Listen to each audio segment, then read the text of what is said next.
Hello everyone, welcome back to our channel Login Assist. In this guide video, I will show you how to fix Grok app not working. So the Grok application might not be working for various reasons. The first reason might be because your application is not updated. In that case, what you have to do is update the application. For that, simply launch open Play Store.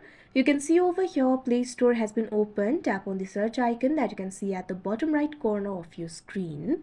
Now tap on the search bar. Now what you have to do is search for the application Grok.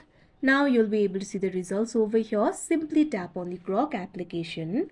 Now you can see over here you'll be led to this kind of interface. Right now you can see two options over here, uninstall and open.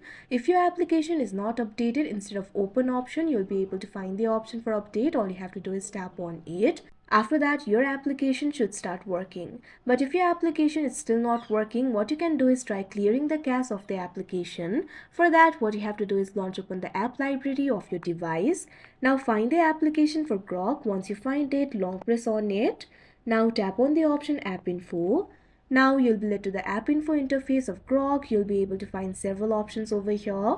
Find the option for storage and cache and tap on it. Now you'll be led to the storage interface. Simply tap on the option Clear Cache. Now the cache of the application has been cleared. Now the Grok application should start working. But if your application is still not working, what you can do is try uninstalling the application and install it again. After that, the application will definitely work. So that is how you fix Grok app not working. I hope you found this video helpful. Thank you for watching. Make sure to like, share and subscribe to our channel.